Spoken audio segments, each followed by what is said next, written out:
Greetings, Tony Mobley here, and I'm back with a new episode of Conversation with Tony Mobley. And tonight, tonight is a special night. The reason why tonight is a special night is because I have a new friend, Jason Seipp. We've been knowing each other now probably about 18 months on office hours. And so, but also I want to let you know that tonight's episode is episode 20 of Conversations with Tony Mobley. That's right. And so we've been on for 20 episodes.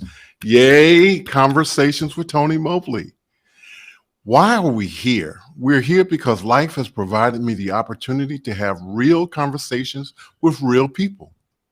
First, I want to thank Jessica Lopez Barco and her students for our conversation last week.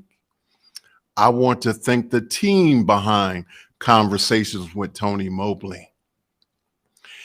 So what do we try to do is have real conversations with real people. And as I said, tonight, my friend, Jason Seipp, educator and video production producer. But that's not all.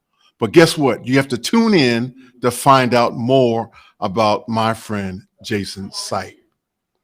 We hope to help others with these conversations, but I need your help. Register on conversationswithtonymobley.com for our Mukana chat. What is Mukana chat? Well, it's a chat that will allow you to actually be able to ask your questions and vote your questions up and down. So ask your questions in the Mukana chat. And all you have to do is register at Conversations with Tony Mobley. That's it. And if you like it, if you like our past conversations, go like and subscribe. And don't forget to set that bell to all of the notifications to remind you of our upcoming conversations. And now we're going to get into it with my friend, Jason. Jason, welcome to Conversations with Tony Mobley. Happy to have you tonight. Thank you so much for being here. Dude, Tony, I am super excited to be here. Thanks for having me on. It's a pleasure being here. And 20 episodes, congratulations on that as well. That's quite a feat, especially in today's world. It's great. I've been loving every single moment. It's been great. I'm so happy to have you. And so we're going to get into the questions. And so the first question, I already know that the first question is, who is Jason Seipp? Who is Jason Seipp? This is always the toughest question that I get because it's the question that I start with each and every school year with my students. There are many different sides and personalities and different thoughts and feelings of who I am as an individual, and it shifts and changes over a long period of time. I could spend a lot of time talking about me personally growing up with my parents and being a son and being active in both my dad's family and my mom's side of the family. I can spend a lot of time talking about my role as a father to my 3-year-old kid and just how much of a light he has been in my life since he came into my life 3 years ago. I can spend a lot of time talking about myself as an educator, where I've been teaching for the last 11 years and have been enjoying every single minute of it, even the times where I fret and have issues and problems and anguish over some of the things that happen, not just inside the classroom, but in the community. I could spend a lot of time talking about that. I could spend time talking about growing up outside of the education system, because I was homeschooled for grades 7 through 12.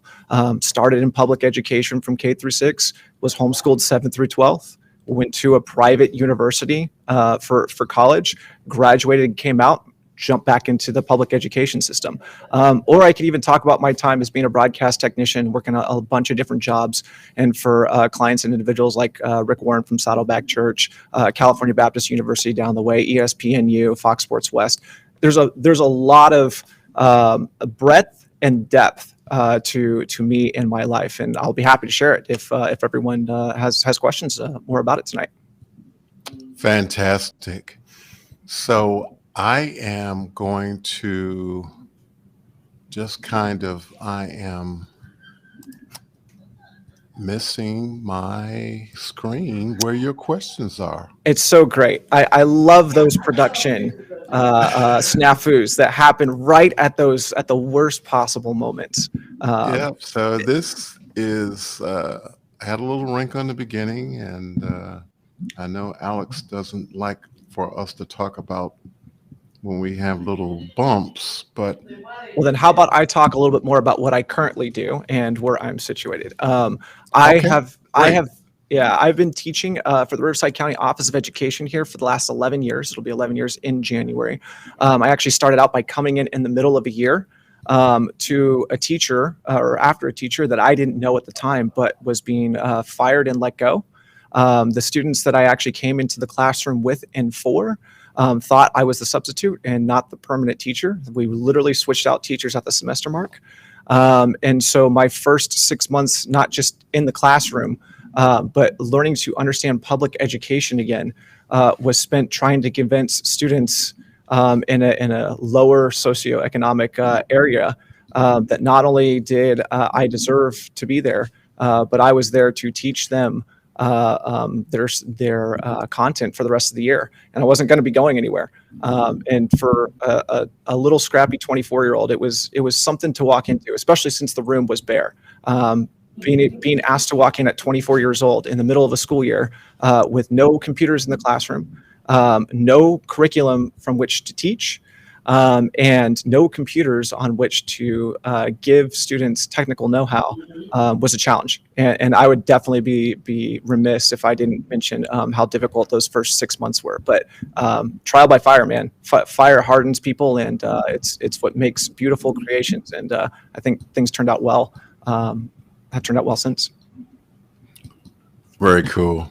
So my team that's in the background, they're trying to help me, but I don't think they can help me on this end because the issue is that my view of the questions in Mukana has disappeared. Ooh, that's always And fun. That's always interesting. Um, so yeah, let's see if I can keep going with this. I'll keep going. Keep giving you guys an update. So that's where I start out for my first 6 months. The next year, I actually had computers in my class, which was nice because now I could actually teach content. Those first 6 months was really all about story generation and curation. Being a kid that kind of grew up in a really poor neighborhood. I grew up in Los Serranos down here in Southern California, which was a very, very poor neighborhood. And knowing and understanding the lower socioeconomic income that these students were going through. I knew that in order to reach them, I really have to begin first to gain their respect and have them understand where it was that I was coming from and have them know that I was on their side. I really felt from those first 6 months that I realized you can't teach content until you really begin to have a relationship and establish that relationship with students. And so we spent a lot of time developing stories, understanding their stories, understanding my stories, me trying to understand their neighborhood.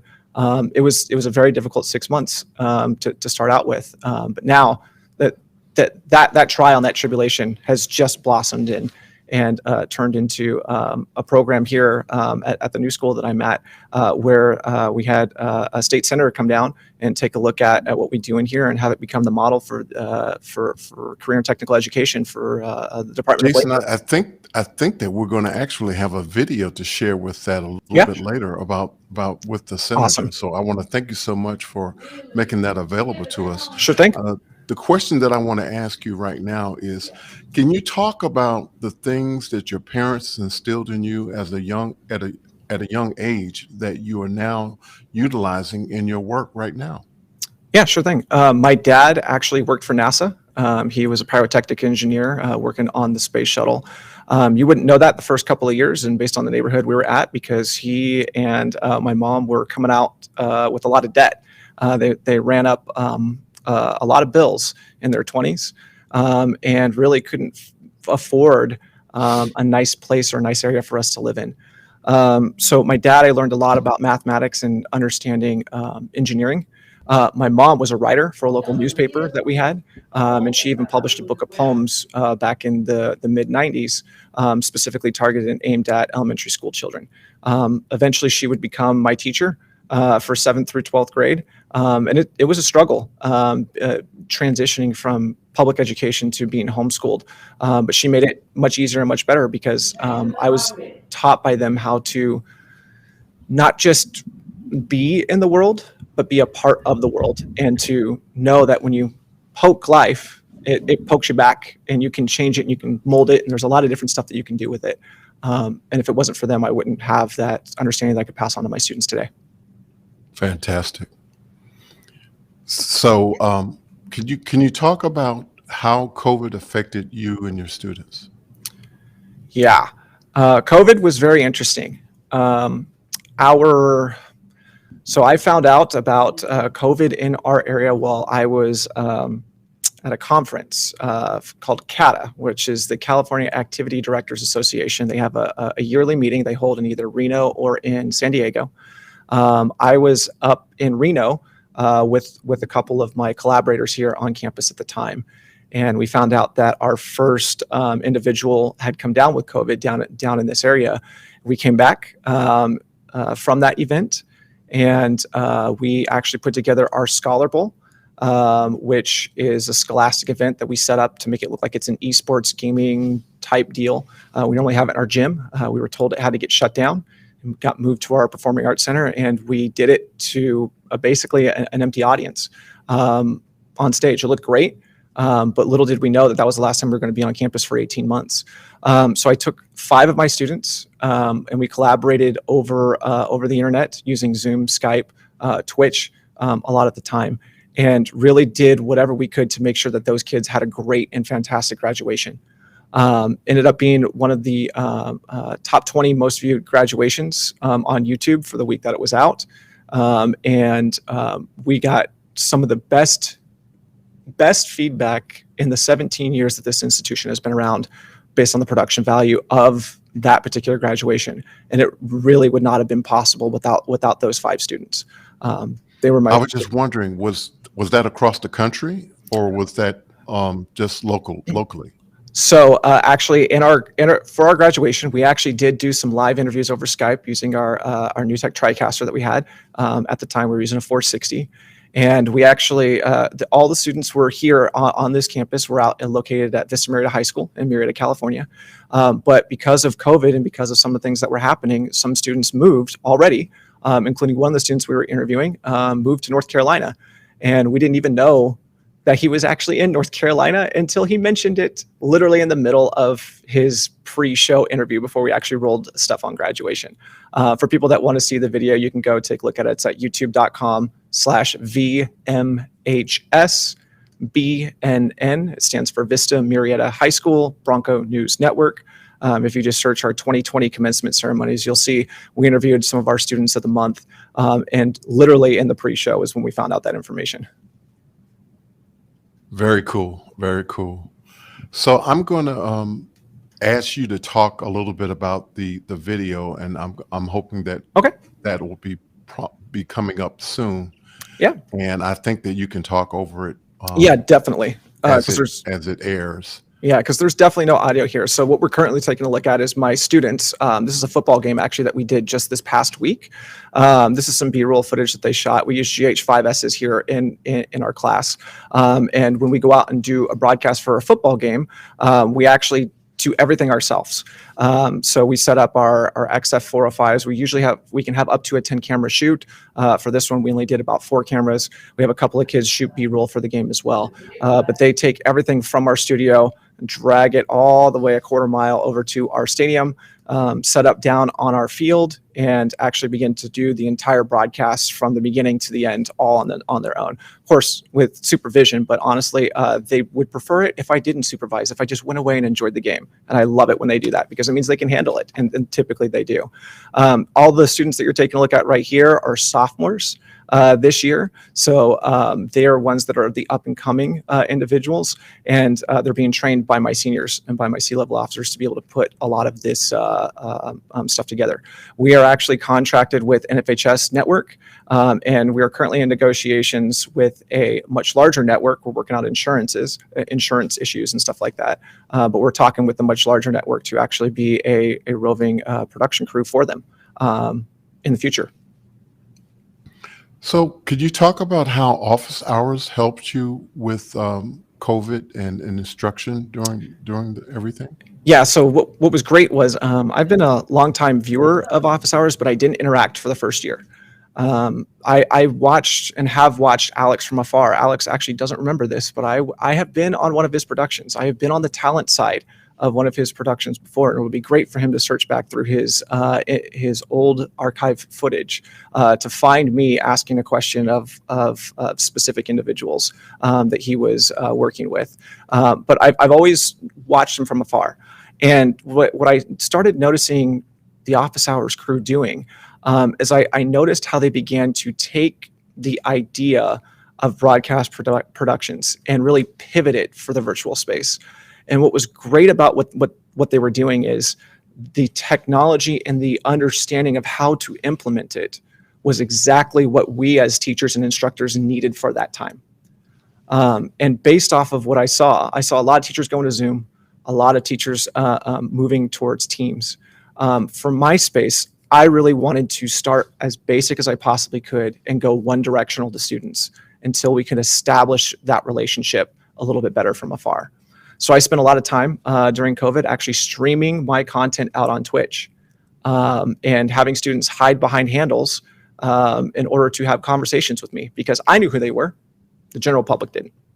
And it was a great way for us to still interact, for them to still be engaged via chat, to be able to ask questions, to be able to hear the content that I'm streaming and pushing out to them.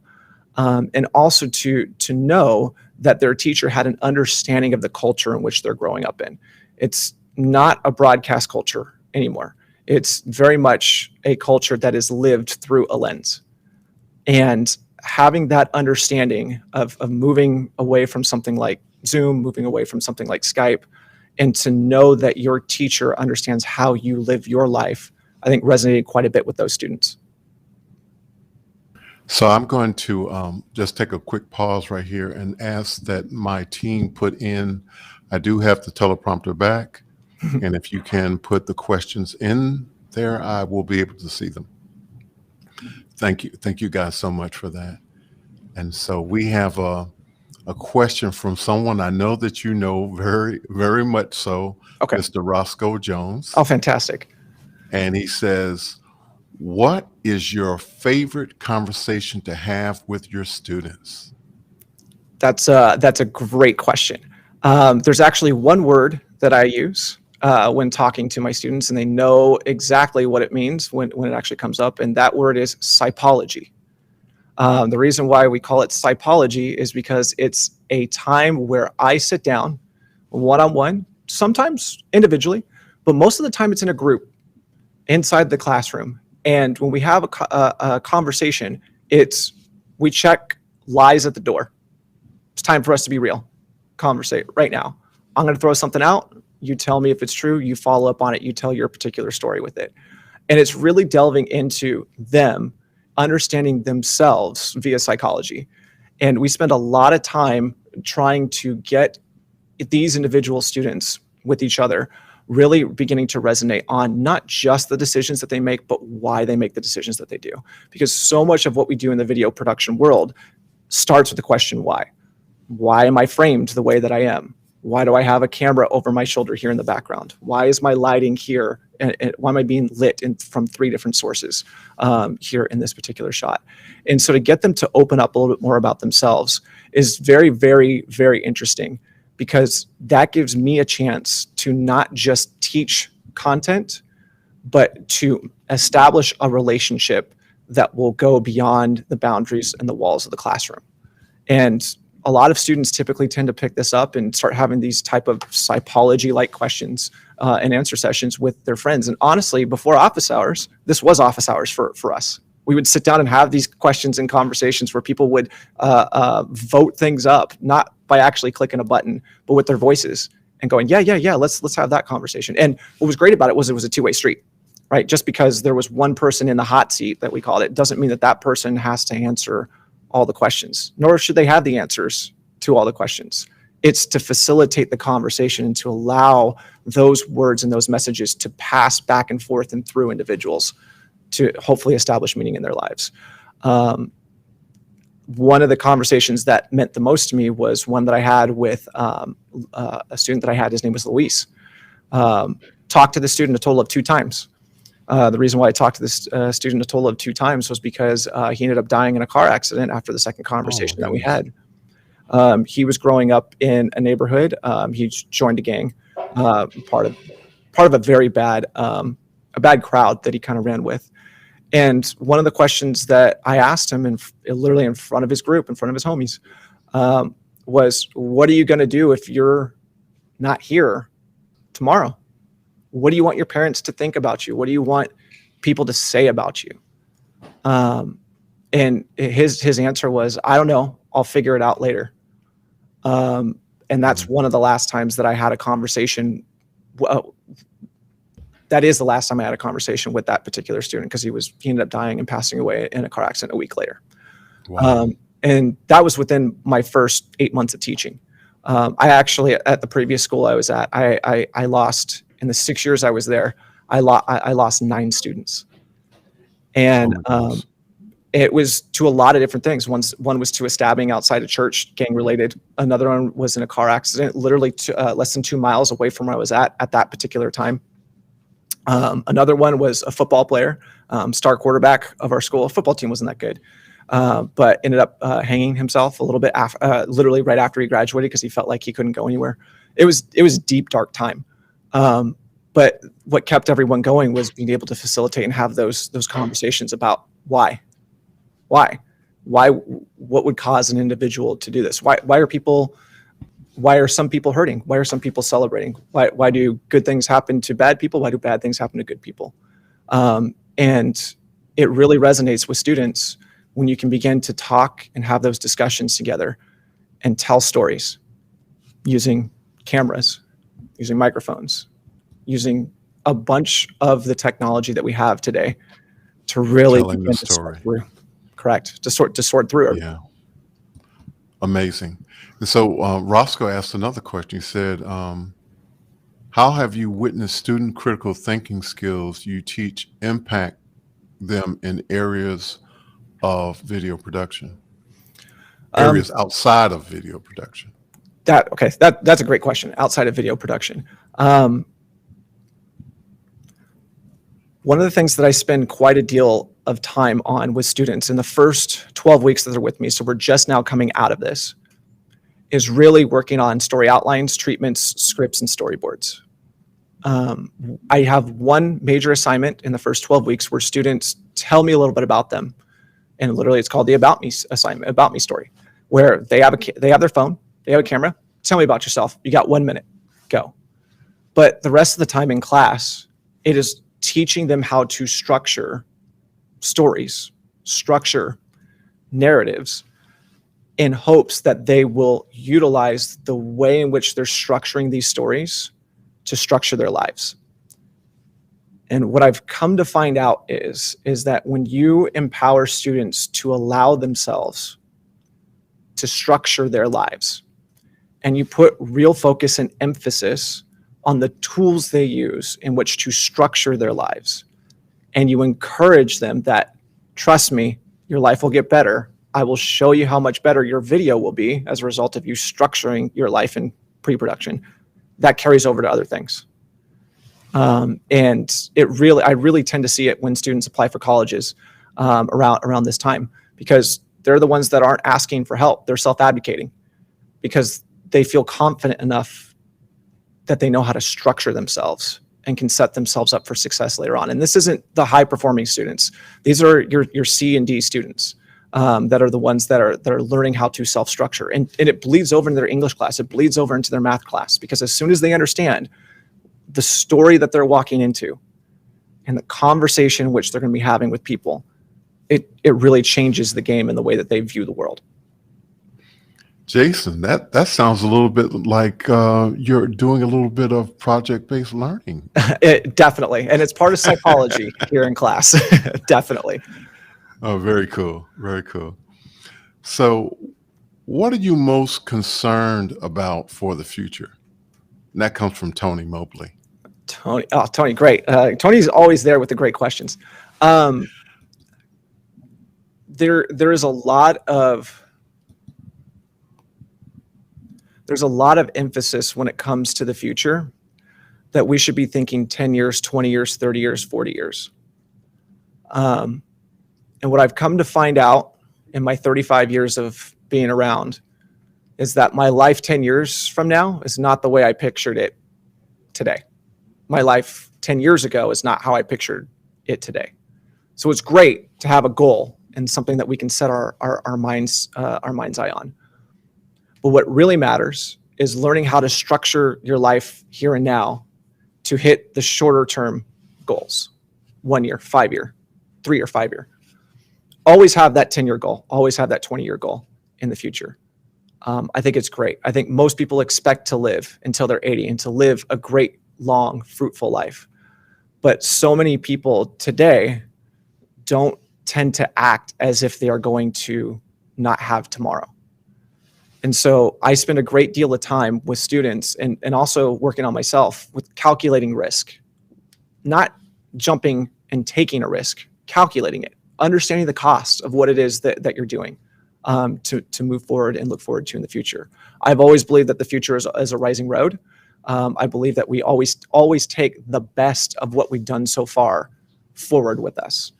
But in taking the best forward, we do have to leave some things behind. What are we going to leave behind? And what is that value that you are leaving behind and transferring from yourself to others?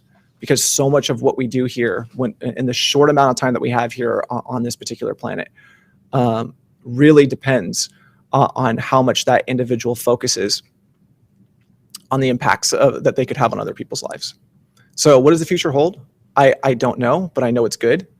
I know it's a promise of a better tomorrow than there is today. Doesn't mean there's not going to be challenges along the way. But if you want to go far, you go together. If you want to go fast, you go alone. Everyone wants to go far. So let's get there together. Sounds great. And speaking of challenges, we have another question from Roscoe. Okay. How have your students challenged you to grow as an individual and as a teacher/instructor? I very much know and understand that I am not the smartest person in the room. They tell me every day, and it's great. I love it. It is a fantastic feeling to walk in and have students go, that's not how you do it. We need to be doing it this way. And what I mean by that is I have the most experience in the room. I've been doing and teaching video production for the last 11 years, but been part of video production for the last 25 years or so. Ever since I worked with my uncle's AV production company when I was 8. And what I've learned is that education in the classroom is a hive mind.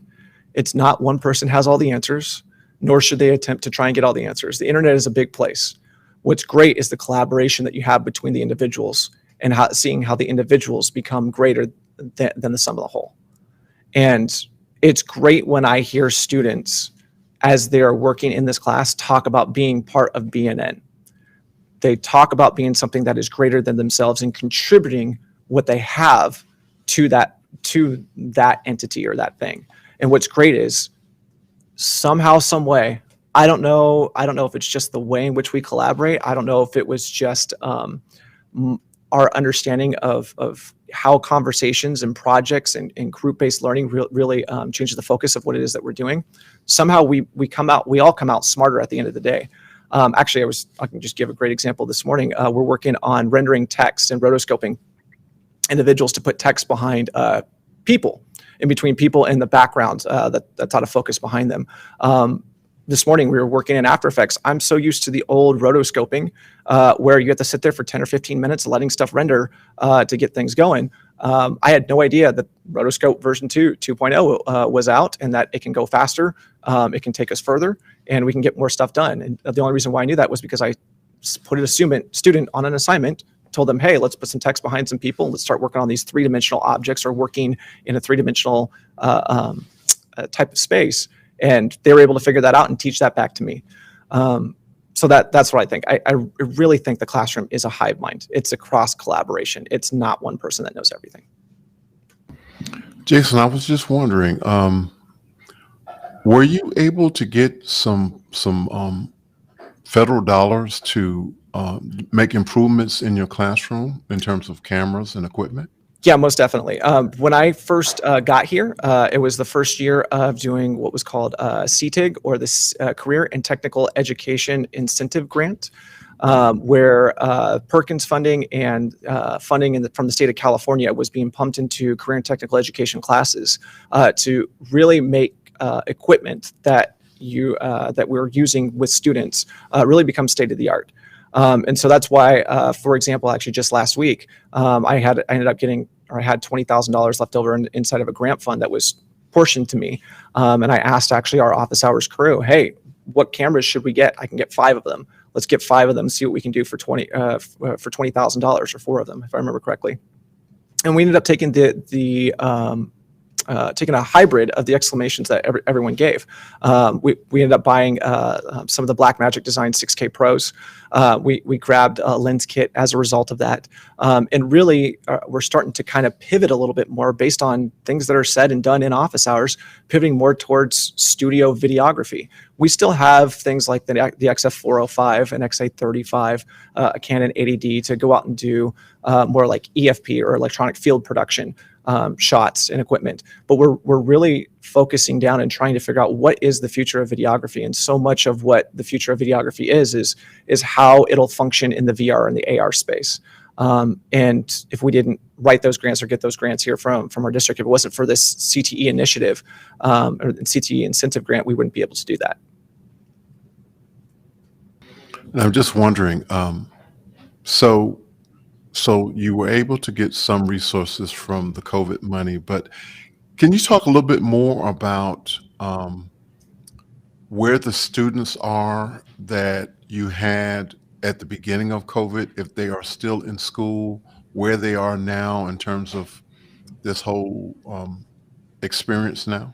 Yeah, so I'm going to rewind back a little bit to, I guess, the fall of 2020. I had a good group of students during that time period where it was we learned completely online for the entire year, 2020 through 2021. That was where I spent a lot of time on Twitch and not knowing who I was discussing or having a conversation with on the other side of the screen. And it was very, very challenging originally. I listened to a lot of teachers talk about how they're teaching to a black screen where kids didn't want to turn on their cameras. Or have that conversation with them. Whereas because I was on Twitch, I didn't have to worry about that as much. I had to worry about interaction via chat or using Canvas, which is our learning management system. And what I found out during that time period is that those that want to engage will find a way to engage. Those that want to passively listen will passively listen. And what I found out is because of the way in which we did virtual learning, I actually didn't lose students as they ran through the course of the year in my level 1 class. Where I would lose them was transitioning to level 2. And it was those kids that were not engaged so much in the chat room and having conversations back and forth with me as a teacher that would just want to meet one-on-one via Zoom. It was those kids that tended to drop out. And when I say drop out, I don't mean drop out of school entirely. I meant that a connection was not made. Where we could establish a reason to stick around for level 2, level 3, level 4 of my career pathway that I have. And while that is unfortunate, there are some people that just don't fit kind of in the mold of video production. Everyone will be involved with it. But you could tell that because they weren't as engaged via chat, they weren't going to stick around. What's really interesting is that those that did stick around that were heavily engaged via chat, that were more introverted, once they came into level 2 and they got around people, they actually closed up a little bit more. And I can actually think of 3 students right now in my class who I would talk to every day in a chat room that I will talk to once a week, or I'll talk to their producer a little bit more. And it's not for lack of me going over there and trying to have a conversation with them. It really is, it is a different vibe. It is completely different being in person than being virtual. And this is why hybrid events are so difficult to pull off, if anyone can really pull them off, because you really have two different audiences. Okay. And so I have another question from Roscoe, and it's, have you challenged your students to tell their own stories, even if they deal with very tough subjects? Very much so. The difficulty in touching on some of the more interesting subjects is there has to be a development of trust between the student and the teacher. And I think in a lot of ways, that relationship has transformed in education in the last 15, 20 years. Mostly because of the news that comes out of schools. There's a lot of teachers that cross that line and don't know when to stop. There's a lot of students that touch up against that line, try and cross that line and don't know where to stop. But the ones that really get and understand that teachers are there to mentor students, that they are there to be an individual to help amplify their story. The teachers that understand they're there to challenge students and to have students and allow students to challenge back those teachers in a safe environment, in a safe place. We don't hear a whole lot about that anymore. And I don't think it's because it doesn't happen. I just think it's not amplified enough when it does. There's one girl in particular that I can vividly remember. This is from about five years ago. That she was with her boyfriend at the time. She was Catholic, and she stepped outside the boundaries of her walk in her life with her boyfriend, and didn't want her parents to know about what ended up happening. She ended up making a decision that forever impacted and changed her life, and decided to write a character in her short film that underwent the same experience. I only found out afterwards, a couple of months later, when she moved from when she moved away and then came back, actually ironically, to the school, that story was about her. Oh, wow. And what she said was that the process of going through and writing what was happening to that character allowed her to step back and see herself in a light where she could see herself as someone she needed to take care of. And having that perspective, being able to jump in from first person to third person and understand and empathize with a character who really was her, helped her to make peace with the decision that she ended up making, and eventually with the conversation she had that followed up with her parents and her family. So the power of storytelling in a lot of ways is it allows us to structure and organize our thoughts and our actions while not necessarily being attached to them, and being able to run it almost as if it were a simulation to see how these characters will deal with it, so that we can be more at peace with ourselves and the story of our lives and what it is that we're trying to convey. I have more stories like that, but I mean, we could be here for hours going through that. I can talk about another kid whose father was a drunk, and he didn't know necessarily what to do about it, and how he ended up reaching out to a counselor and getting help. And not only because of the way he was telling his story here in class and reaching out to that counselor, his father got better, and he and his dad are like best friends today. Because it helped his father get sober because of the story that he wrote. Like, we were able to have a conversation with dad about, hey, do you realize that, like, this is you? Like, this is your character. This is you as a character here. We can talk about that. We can talk about how one of my teachers aren't supposed to have favorites, but one of my favorite students had a couple in her video go back and forth and fight and break up and get back together. Any normal person on the outside would see it as, oh, it's a high school girl and her boyfriend kind of going through stuff. Really, it was her parents and her dealing with her parents' divorce that she was going through, and learning to understand what it was like to be both of those people in that situation. it's really, it is one of those things where it's really powerful, and it allows me as a teacher to be more empathetic and understanding of their situation. Why didn't they turn in the homework that night? Oh, well, probably because that story has something to do with what we're doing. I mean, again, we write what we know, right? That's what it's always been. We can't write something that we don't know or understand about, or understand a whole lot about.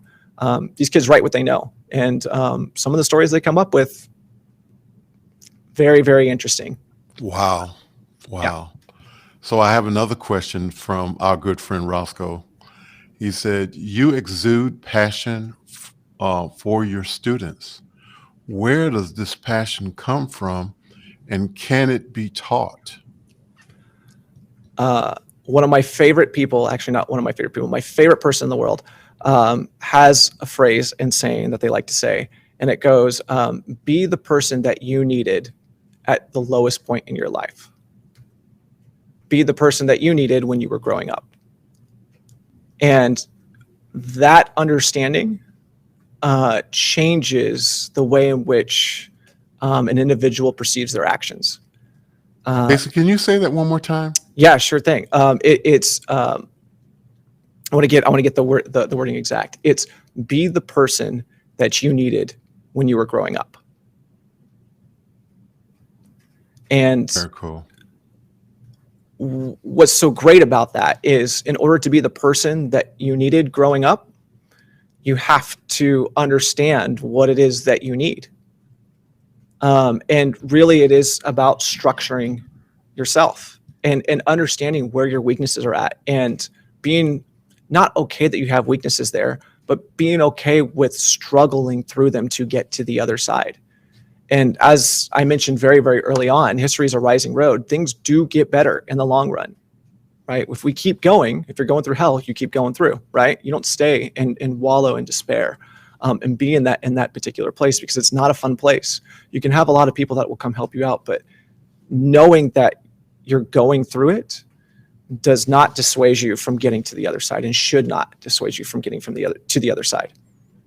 And that, I think, is something that those that are passionate about teaching truly get and truly understand. There was actually a thing that one of my colleagues put out today. And actually, I just thought of it right now as we're talking and have this conversation. And it goes something like this. I'm going to read it off here, so I'll do the best that I can. But he said, I have come to a frightening conclusion. I am the decisive element in my classroom. It is my personal approach that creates the climate. It is my daily mood that makes the weather. As a teacher, I possess tremendous power to both make a child's life joyous or miserable. I can be a tool of torture or an instrument of inspiration.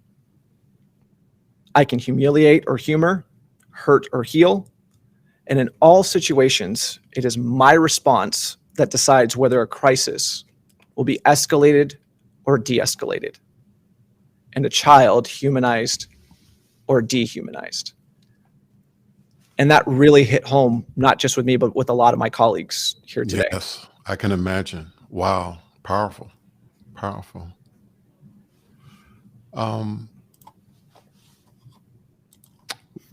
I want to ask you another question. And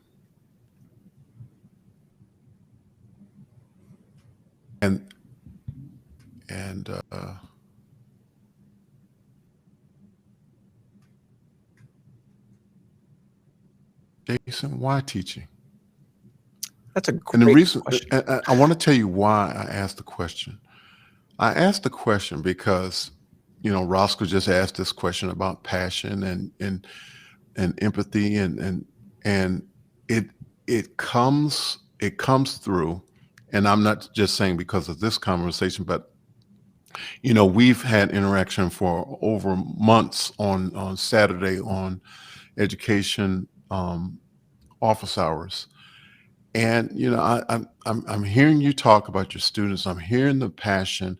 I'm hearing all of these things that you're sharing, and I feel it. So Alex Lindsay said today that you are a brilliant person. So I'm asking this brilliant person, why did you decide to be a teacher? I wish I could say that was my decision, but at the time it wasn't. Let me explain just a little bit, and then I'll hopefully be able to answer the full question. I graduated college in 2009 at the bottom part of this recession. At the time, I was just about to get married, less than a couple months out. I had my own apartment. I had my own place. Had no idea how I was going to make ends meet. But again, history is a rising road. Let's go do it. Started out as a coder, developer in Joomla and in Drupal to create stuff online. Wasn't a whole lot of calling for that at the time. A little early on that one. So I had to take a couple of jobs, nighttime jobs. I would work at Target on the logistics overnight team from 3 a.m. until 11 a.m. Then I would go eat lunch, and then I would go over to Party City, and I would work there as a retail sales associate from 12 to 8. And I'd go back to my apartment, sleep from 9 until 2, and then do the whole thing all over again, 6 days a week. I got into teaching because it was the only job that was available where I had a network connection with someone that I know, love, and trust. And it was the way for me to be stable enough to make sure that my wife was comfortable. And my first paycheck landed after I started teaching. It was funny. There was a lot of people that wanted me to teach growing up, and I just felt like, no, I can never do it. I don't like kids. Kids aren't my thing. But I ended up getting my first paycheck with $27 left in my bank account, mine and my wife's at the time. And I made a promise to her that she would never have to worry about starving, figure out where the money was coming from, or figuring out what we were going to do for our next meal. Because I had been there before. I promised I wasn't going to take her there. I didn't have a full-time job at the time. This is the only full-time job I could get. And it was something that just stuck. And what I found out was when I got into education, because these days it's like, I'm not trying to be arrogant about this. I know I can be making 6 figures going out there working for big major companies doing what it is that I do. The reason why I've stuck in education is because I don't want to change the world. I want to change my world. And what I mean by that is there are a lot of individuals in our community that need help getting to where it is they need to go. And I found my calling in helping those that are closest in my world. Very cool. What I found from that is, just like office hours, start small, right? Changing your world.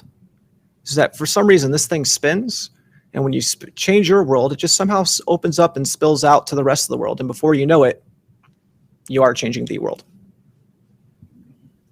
Very cool. Bo Cordell of Charleston, South Carolina asks, how can those of us who are industry professionals best help you and teachers like you expose your students to the profession and help prepare them for a career? Great question. So what I've found is transitioning students from classroom to industry works best with industry partners. If you are part of the industry out there and you're looking to help out in a classroom, finding out, just doing a little bit of research in your school district and finding out who the CTE or the Career and Technical Education Director is, and reaching out to them and letting them know that you'd like to partner with a teacher in the classroom goes a long way. Each year, I meet with advisors here locally. This is a lot of audio and video technical businesses here locally. And the first thing I'm asking them is, what do you need? My student in my classroom should be able to walk in through your front door. They should say that they came from my classroom, and you should immediately know what it is they can do. What is that? And having it documented and brought into the classroom for teachers to know, here's your checklist.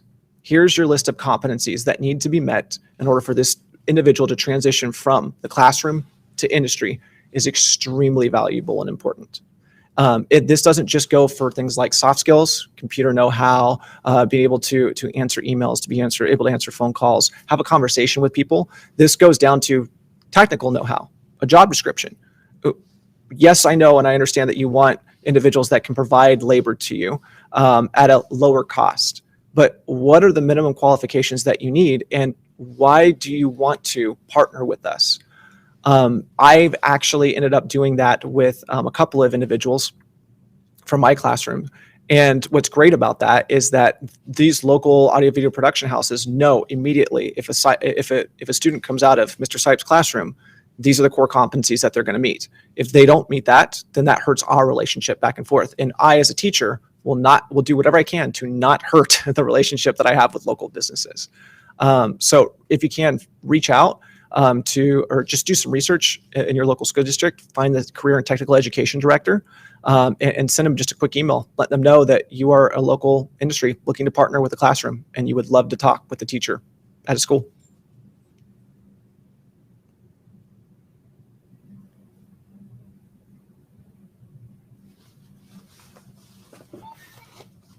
And I lost the. So this guy, Tony Mobley, has another question for you. Go for it, Tony. And so my question is, the office hours members know they know you as an educator and they know you as a video production person. But I want to know you, or I want you to share how Jason, the artist, is looking at all of this. Video production is the cornerstone or the intersection between art and science. Having my mom have a background in English allowed me to understand how to not communicate with people, but use the right wording at just the right time. Always search and find that particular right word. My dad, being an engineer, was always about precision.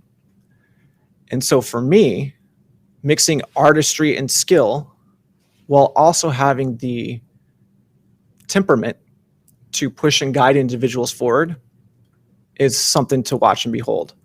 For me, to take a look at something like the Super Bowl halftime show and watch how, like, Hamish will use individuals as tools to tell a greater story, not in a bad way, because we have a history as humans of using other humans as tools in a very, very horrific way.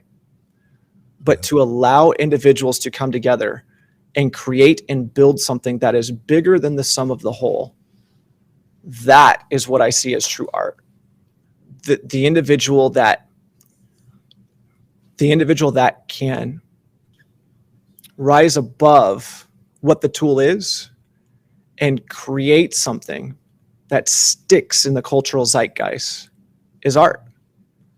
Kanye West, who I was actually listening to before we got rolling today. If I don't know if that's in the pre-show or not, I was totally vibing out to Kanye West's power for all the craziness that man has going on, all the demons that he battles each and every single day. He knows how to touch the cultural zeitgeist, and that is something that is his transcendent art, is to be able to see things outside of himself, to see things outside of a community, and know what allows us to come together to push forward. That's what I look forward to doing each day. It's nothing technical. I used to think it was something technical that I was really involved with. I thought it was color for the longest time. I just knew how colors kind of went and blended together. But no, it really is watching ideas and utilizing ideas that individuals and humans generate and seeing the bounce of those ideas off each other to grow into something bigger than the individuals stating the idea realize. Very cool. Roscoe's back again. And so storytelling or writing or acting as therapy is great power. Does it surpass the power of education itself? Or is it the best part of the arts? I think it was Brad Bird that said, dancing's great, theater's great. I love audio, But the thing I love most is video production because it combines all the arts together. Something along those lines. I probably butchered that quote pretty poorly. I very much view the tools that we use. Like, again, we got GH5Ss in here. We're getting some Blackmagic Design 6K Pros. Like, we can talk about the tech side of things all day long. We're going to be shooting eventually here in 4K. We just got done ordering actually a new set of 36 iMacs, the new Apple Silicon Macs to update our lab. Tools are great. It's the why and what are you going to do with those tools? I think that supersede that. If we're going into just kind of like my own personal philosophy, we're getting really deep here, which is great because I love swimming in these waters. It's great. But if I had to dig down, I really think that the power of ideas shapes and molds individuals. And I think I don't see how education, I take that back because I've been watching my 3-year-old lately and seeing how he's grasping and learning letters and learning words and understanding numbers and how they go together. I really think education comes as a result of different separating stories, colliding and coming together, and deciding how to be productive with one another. I don't know if that's super. I don't know if you can separate the two. Very cool. So Yeah. I'll put a little bit of pushback from Talak Lopez Go for it. Waterman. Yeah. How do you separate love of gear from getting into the meaning of things for you and for your students? This is very much the consensus of if you want to go fast, you go by yourself. If you want to go far, you go together. Anytime I buy new gear, it's always an individual decision, right? We can grab new stuff and run with it all day long. Grab a GH5S here, grab a Blackmagic 6K Pro here. I know I keep using those, but those are just the easiest examples. It's the hot thing, the hot magic of the day. But at the end of the day, if I give a 6K Pro to a 13-year-old and I give an iPhone to a 13-year-old, they're more likely to be able to know and learn how to use the iPhone as opposed to the 6K Pro. So what I've learned very, very much through my program is first understand the tool, understand what it does, but understand why the tool. Because when you understand why you're using the tool and when you see objects as tools to be utilized in the world, it allows you to really begin to flourish in making and telling stories. And so the way I back away from just getting just the newest and greatest thing is, what is your experience? Why do you need this tool? What are we planning on doing? Actually, it's really funny today. One of my students actually had a Ronin stabilizer. I don't know which one it was right off the top of my head. We also have a glide cam with a vest in. It's the X10 that we have back here. It's actually just parked over here behind me. But he decided to combine the Ronin together with the glide cam to create what he called like the RE Infinity or whatever. And what he was trying to do was trying to combine the power of the glide cam while also combining the gyro and the access of what the Ronin actually does to create a super smooth, steady shot walking up the stairs and going down the stairs. And it's really dumb. Like it's not, it's a Frankenstein of a tool. But what he was really getting at was, what I want to do is stabilize this shot. I want to be able to transition and move a person from one floor to another. How can I transition and make that smoother? And that, I think, is the power of education and tools. We now have to buy a new tool in order to create that particular shot. He understood what he had to do and why he needed that tool. So we need to do whatever we can to create or go out and grab to be able to utilize that particular tool to create what he wants to create. It's a fascinating process. I love watching it day in and day out because it's really dumb, but at the same time, I find it very valuable for what it is that we do. Fantastic, Jason. Thank you so much. We're running out of time, so I'm going to have to be real quick, but I think it's important for me to share with you. I have a message from YouTube, and it's from Earth's Coffee States. Okay. He says, I am a former student of his, and he is pretty cool. Awesome. Fantastic. And if that student is the individual that I think it is, you should be preparing for a podcast tomorrow night, because actually I think you might be on it. So send that my direction if that ends up being the case. And how you found out about this, I don't know, but I'm going to have a nice conversation with you offline. Okay. So you're speaking to the world. What do you want them to know?